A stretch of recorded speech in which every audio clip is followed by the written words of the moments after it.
주신 말씀을 통해서 땅이 아니라 하늘을 향하여 두 번째 시간 함께 말씀을 나누겠습니다. 우리나라 사람으로 미국의 100대 기업인으로 선정된 분이 있습니다. 바로 진수태리라는 여성입니다. 이 진수태리는 이민사회에서 성공했던 사람이 아니라 철저하게 실패했던 사람이었습니다.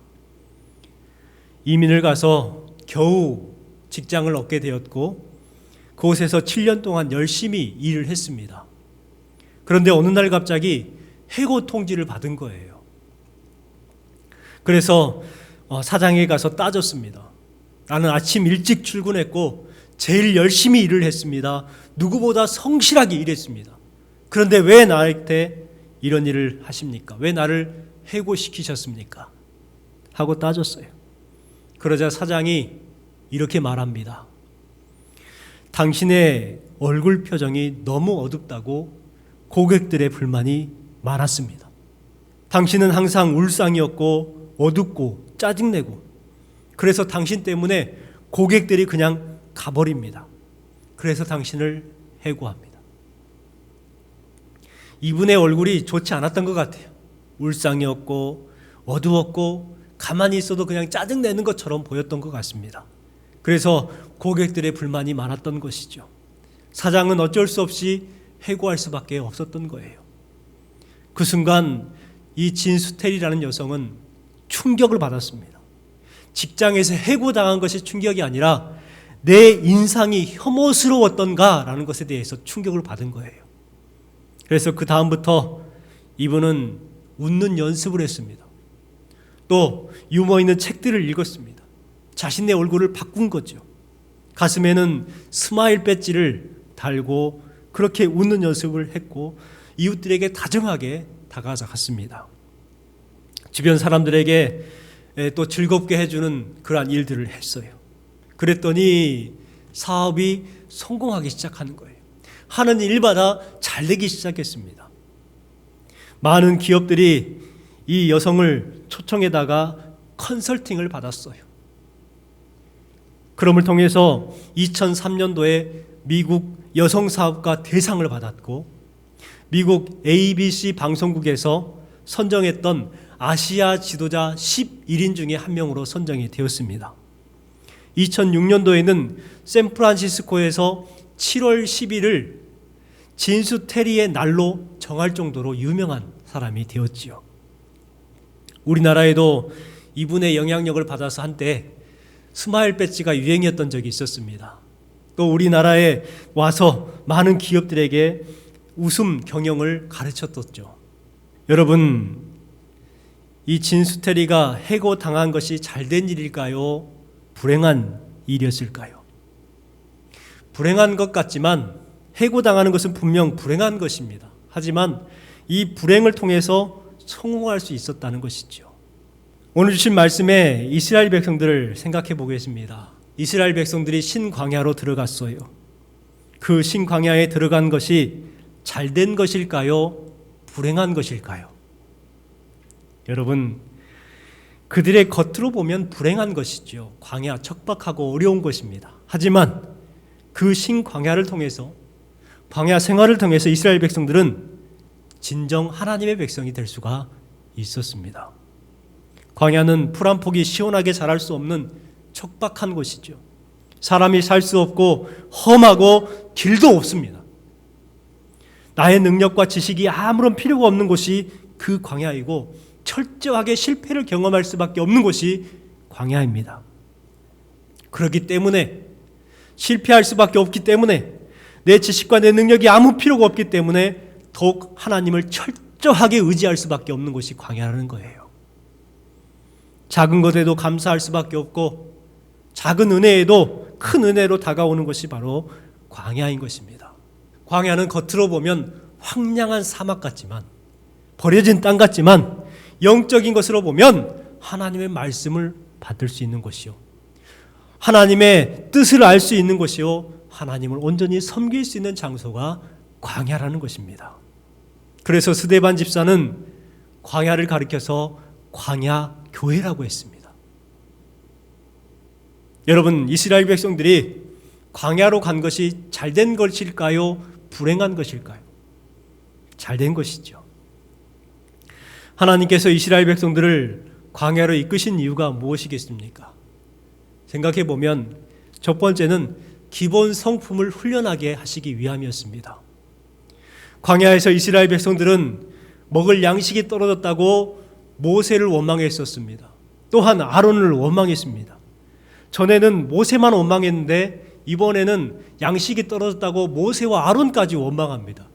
여러분, 원망의 확장성이에요. 원망은요, 계속해서 확장돼요. 한 사람의 원망이 두 사람의 원망이 되고 그 두 사람의 원망이 200만 명이나 되는 이스라엘 백성들의 원망이 되고 버리고 만 거예요. 여기에서 한 사람의 원망해 보십시오. 그러면 그 원망이 여러분 모두를 전염시킵니다. 무서운 것이죠. 왜 이스라엘 백성들이 그렇게 원망했을까요? 이스라엘 백성들이 그저 그 광야에서만 원망했을까요? 아닙니다. 이스라엘 백성들은 원망의 습관이 있었어요. 무슨 작은 일에만 있어도 원망했던 습관들이 있었던 것이죠. 애굽에서 지내면서 그곳에 살고 있었던 잡족들과 섞여 살았어요. 그들이 하는 모든 일들을 자신들도 동일하게 그렇게 했던 그 습관들이 있는 거예요. 그러기에 광야에 나와도 별 다를 것이 없습니다. 그들은 예전에 원망했던 것처럼 지금도 원망하고 있는 거예요. 그들에게 노예 근성에 무서운 습관이, 원망의 습관이 있었다는 것입니다. 여러분, 왜 원망이 무서울까요?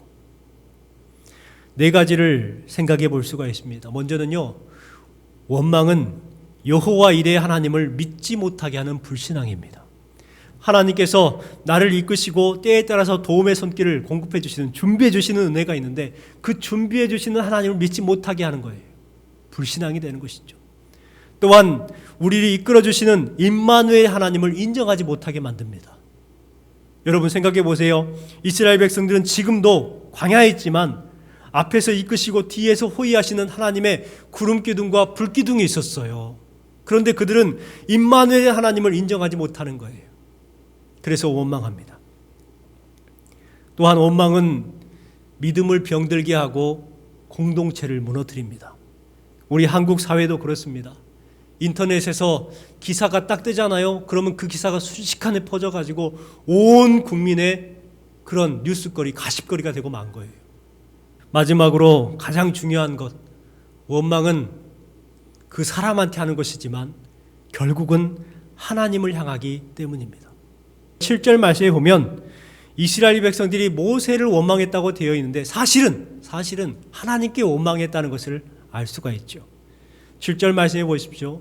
여호와께서 너희가 자기를 향하여 원망함을 들으셨음이라. 누구를 향하여? 하나님 자기를 향하여. 8절에 보니까 너희의 원망은 우리를 향함이 아니요 여호와를 향하여 함이로다. 누구를 향한다고요? 여호와를 향해서. 여호와께서 너희의 원망을 들으셨느니라. 내가 이스라엘 자손의 원망함을 들었노라. 여러분, 지금까지 이스라엘 자손들은 하나님을 원망했던 적이 없습니다. 하나님을 향해서 왜 그러세요? 라고 했던 적도 없습니다. 오로지 모세와 아론에게만 원망했었습니다. 그런데 그 모세와 아론, 사람들에게 했던 원망을 누가 들으셨다고요? 하나님께서 들으셨다는 거예요. 이것이 무서운 것이죠. 여러분이 그냥 한 사람한테 원망하잖아요. 그러면 끝나는 게 아니에요. 그것을 하나님께서 들으신다는 거예요. 그것이 바로 무서운 원망인 것이죠. 이스라엘 백성들이 원망할 때마다 하나님께서 그것을 들으셨습니다.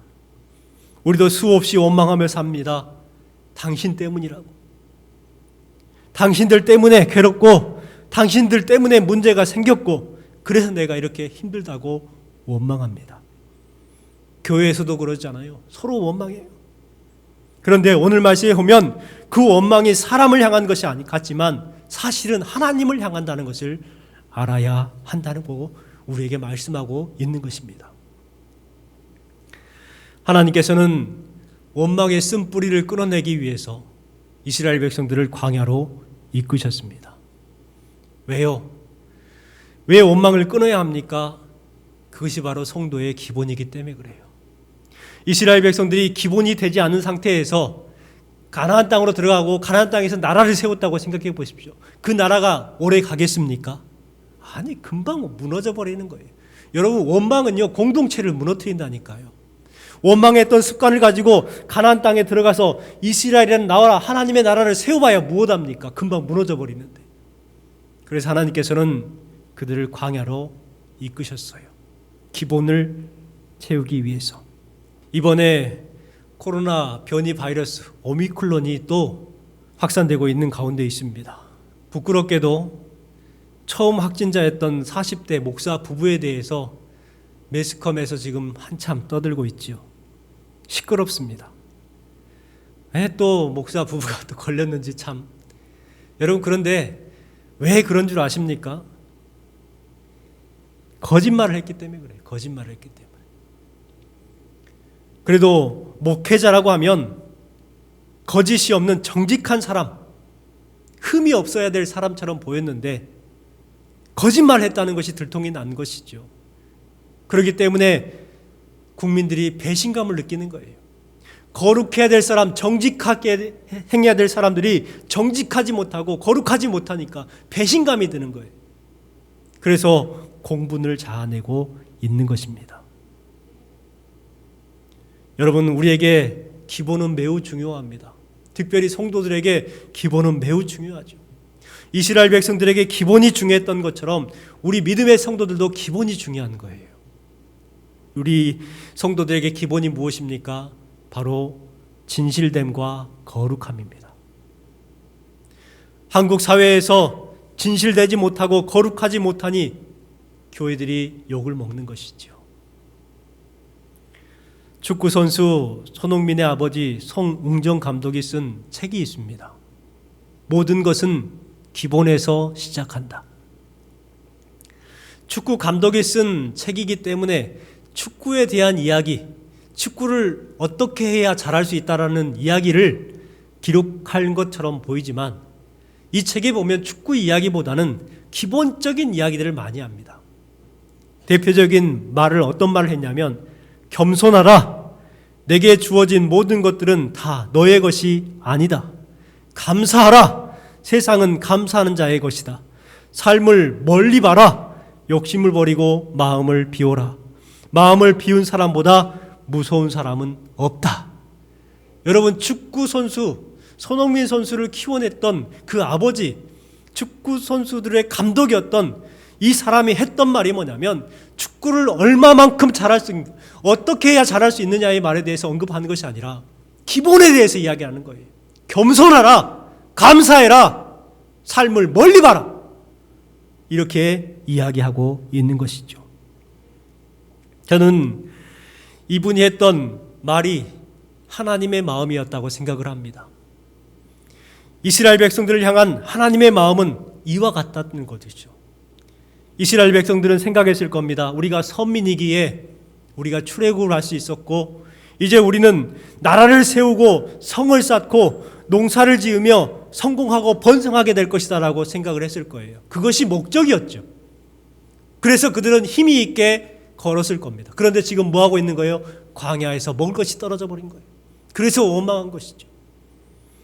하나님께서 이스라엘 백성들에게 바라는 것은 나라를 세우는 것도 아니요, 성을 쌓는 것도 아니요, 농사를 짓고 성공하고 번성하는 것이 아니십니다.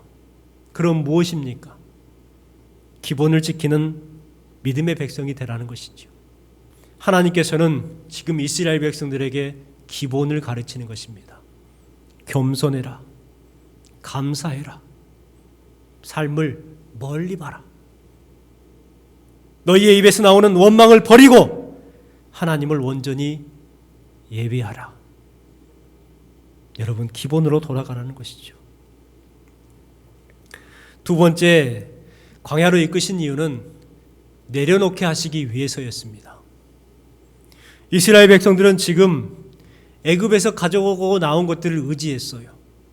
애굽에서 가지고 나왔던 음식들, 애굽에서 가지고 나왔던 많은 보석과 귀금속들, 육신적인 생각들과 우상들을 그들은 의지했습니다. 이것만은 포기할 수 없어 라고 그렇게 광야길을 걸으면서 그들은 짊어매고 가는 거예요. 그런데 하나님께서는 그 광야를 통해서 어떻게 하신다고요?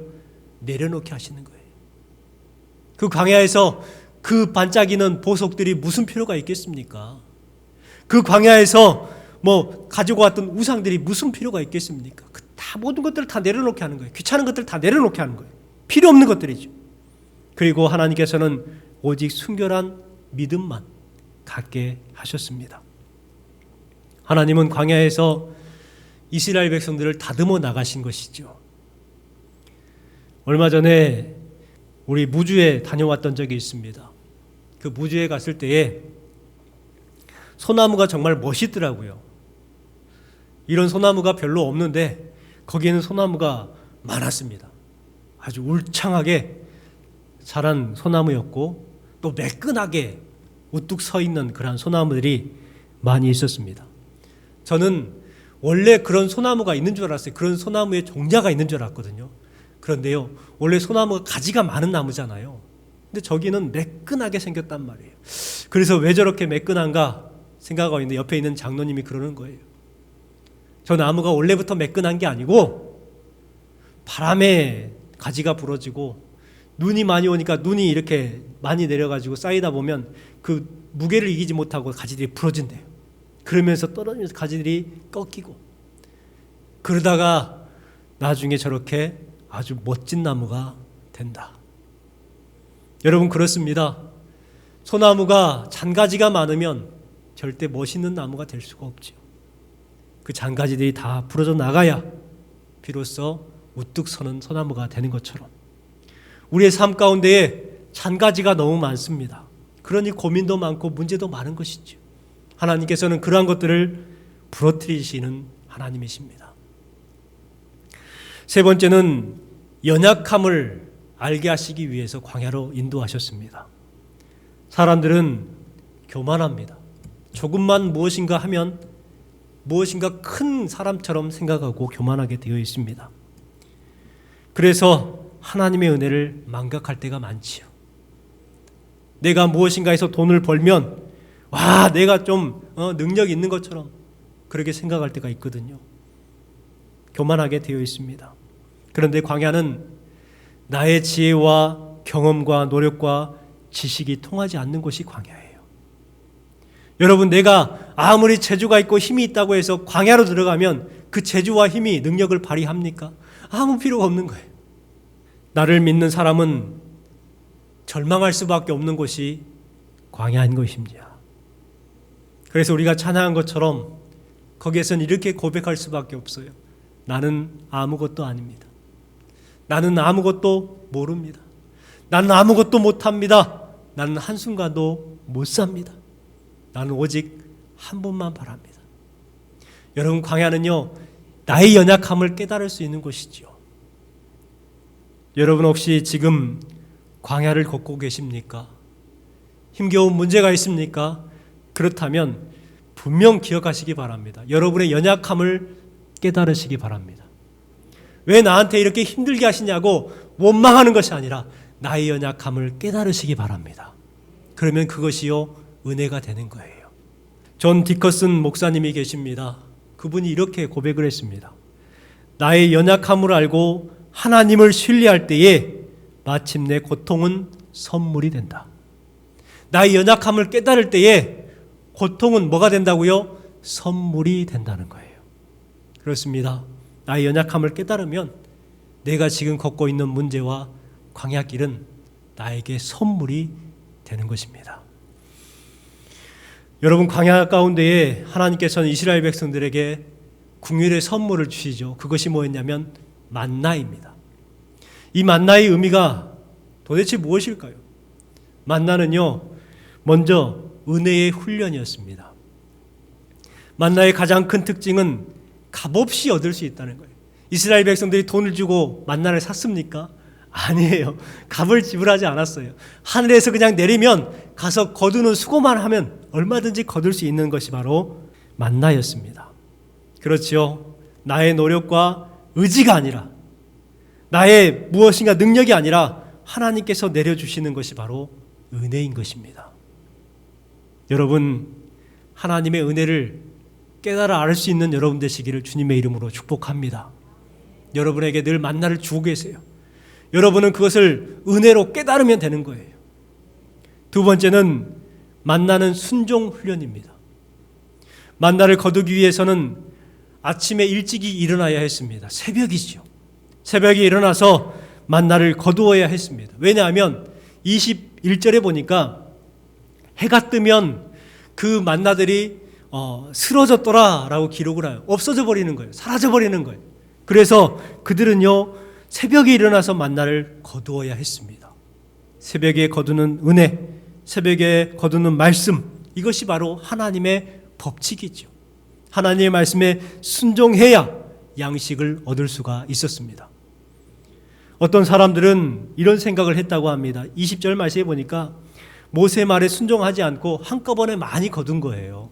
많이 거두었다가 쌓아놓고 먹어야지 했던 사람들이다. 불순종하는 것이죠. 그랬더니 어떻게 됩니까? 그 쌓아놓던 것들이 벌레가 생기고 썩어버려요. 냄새가 나요. 그럼을 통해서 자신들이 거하는 장막이 온통 썩은 냄새가 진동합니다. 순종하지 않고 쌓아올린 그 양식들이 나에게 독이 된다는 거예요. 순종해야 그것을 내 것으로 만들 수가 있는 것이죠. 여러분이 더욱 하나님을 찾고 하나님의 말씀에 순종하시기 바랍니다. 그러면 그 순종이 여러분에게 복으로 임하게 될 줄 믿습니다. 세 번째, 마지막입니다. 바로 만나는 예배 훈련입니다. 23절, 24절 말씀에 보면 이 거룩한 안식일에 대해서 이야기를 합니다. 그리고 만나를 거두는데 6일째는 2배를 거두라고 말합니다. 첫날부터 다섯째 날까지는 하루 일용할 양식만 거두어야 했어요. 더 거두면 썩어버립니다. 그런데 여섯째 날만 2배를 거두게 했어요. 그런데 그 2배를 거둔 것은 하루가 지나도 썩지를 않았습니다. 왜 그렇게 하셨을까요? 바로 거룩한 안식일을 알게 하기 위해서였습니다. 거룩한 안식일을 지키라는 거예요. 그렇기 때문에 만나는 그냥 육체적인 배를 불리는 것이 아니라 하나님께서 하나님의 안식일을 이스라엘 백성들에게 훈련시킨 거예요. 그들은 생각했을 겁니다. 하루부터 첫날부터 다섯째 날까지는 일용할 양식만 거두고 여섯째 날은 2배를 거둬야지. 내일은 거룩한 안식일이구나. 뭘 지키라고요? 거룩한 안식일을 지키라고 말씀하고 있는 것이죠. 사람들은 생각합니다. 안식일에도 일하면 더 많이 거둘 수 있을 텐데 하나님께서는 그것을 허락하지 않으셨어요. 정확하게 일용할 양식만 주셨고 여섯째 날은 2배만 걷게 하셨어요. 그것은 바로 만나는 예배 훈련이라는 것을 알 수가 있습니다. 세상에 살아가는 사람들은 주일에도 일하면 돈을 더 많이 벌을 수 있다고 생각합니다. 왜냐하면 저도 그랬어요. 예전에 삼성에서 일할 때에 주일에를 일하면 1.5배의 임금을 받을 수가 있었습니다. 특근이라고 하는데 더 많은 돈을 받을 수 있기 때문에 주일에도 일을 하려고 했어요. 주일에 일할 사람 하면 바로 손을 들었어요. 더 많이 버니까. 그런데 오늘 주신 말씀에 보면 결코 그게 남는 것이 아니더라고요. 여러분, 안식의 복을 누리시기 바랍니다. 물질에서 복을 찾으려고 하지 마시고 하나님을 예배하는 데에 복을 받으시기 바랍니다. 이것이 가장 큰 복이요 최고의 복입니다. 평동에 가면은 애호박 국밥집이 있습니다. 유명한 집이죠. 명화식당이라는 곳입니다. 허름하고 또 시골 구석에 있기 때문에 가기도 좀 어려웠습니다. 그런데 그 먼 곳, 그 외진 곳에 손님들이 가득해요. 제가 거기 가서 토요일 날 갔는데 무려 1시간 반을 기다려서 먹고 온 적이 있었습니다. 사람들이 계속해서 와요. 왜 그 집은 저렇게 잘 되는가? 시내 중심에 있는 것도 아니고 저 시골 외지에 있는 것이고 식당도 도로 옆에 먼지가 많은 곳이요 허름한 곳이거든요. 왜 저렇게 사람이 많은가? 하고 들어가서 밥을 먹다가 이 집이 잘 되는 이유를 알았어요. 그 집이 복을 받은 이유가 여기에 있었습니다. 벽에 봤더니 뭐 붙여져 있는 것, 여기저기 붙어 있는 그러한 벽보가 있었는데 뭐였냐면, 저희 명화식당은 매주 주일 성수를 위해 쉽니다. 여러분도 주일은 교회에 가십시오. 저희 명화식당은 매주 주일 성수를 위해 쉽니다. 여러분도 주일은 교회에 가십시오. 여러분, 이것이 바로 복을 받는 방법, 복을 받는 이유예요. 장사가 잘 되는 이유예요. 여러분, 하나님께서는요, 주일을 거룩하게 지키는 성도들에게 다른 방법으로 만나를 허락해 주시는 하나님이신 줄 믿습니다. 여러분, 거룩한 성일을 지켜보십시오. 여러분의 삶 가운데에 더 풍족한 만나를 허락해 주시는 하나님을 경험하게 되실 줄 믿습니다. 여러분에게 늘 하나님께서 공급해 주시는 영적인 만나를 통해서 풍요를 누리고 감사하고 은혜 가운데 거하시기를 주님의 이름으로 축원합니다. 우리 함께 찬양하겠습니다.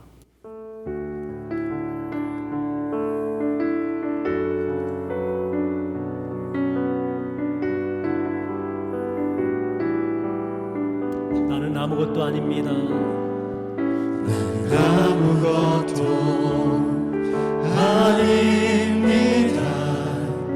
주님의 사랑이 없으면 나는 아무것도 모릅니다. 주님의 지혜가 없으면 나는 아무것도 아닙니다.